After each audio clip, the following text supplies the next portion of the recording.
Pourquoi Jaguar et Land Rover retardent le lancement de nouvelles voitures électriques?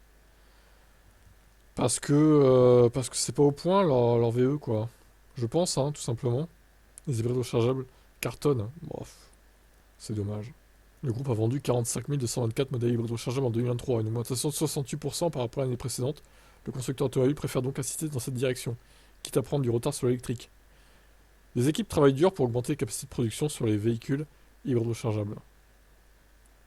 Adrien Mardel, PDG du groupe, assure que ses clients ont un intérêt croissant pour les modèles PHEV. Il estime même que l'acceptation massive des véhicules hybrides rechargeables a été une surprise. Le groupe ne s'attendait pas à un tel engouement. Ah bah si eux-mêmes sont surpris alors. 16 000 personnes sont déjà inscrites dans la liste d'attente pour le premier Range Rover électrique, mais le groupe a revu ses ambitions à la baisse. Il n'y aura finalement que 4 modèles qui verront le jour à l'horizon 2026, au lieu de 6. Il précise que nous serons un peu plus lents que ce qu'on avait annoncé il y a 3 ans. L'annonce a été faite aux investisseurs le 2 février 2024. L'électrification reste malgré tout une priorité pour le constructeur. Si nous prenons notre temps, c'est aussi pour nous assurer que nous mettons sur le marché les meilleurs véhicules que nous ayons jamais développés.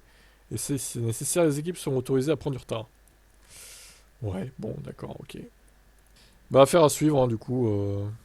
Ils ont l'air hypés, les gens qui achètent ces voitures par les hybrides rechargeables, donc grand bien leur face. Moi, c'est pas mon délire, les hybrides rechargeables. Surtout si c'est mal utilisé, que c'est jamais rechargé à la prise et que c'est toujours l'essence qui est utilisée, ça sert à rien en fait. C'est même plus une tare, puisque la batterie alourdit la voiture. Et si tu profites jamais, même pas d'avoir une batterie qui a 45, 50, 60 km d'autonomie, ça dépend les modèles, peut-être même un peu plus pour certains. Si tu profites pas de cette batterie pour recharger et rouler en électrique, ça sert vraiment à rien. Autant acheter une full thermique, quoi, hein. Franchement, c'est débile. Bon, quel est votre avis là-dessus?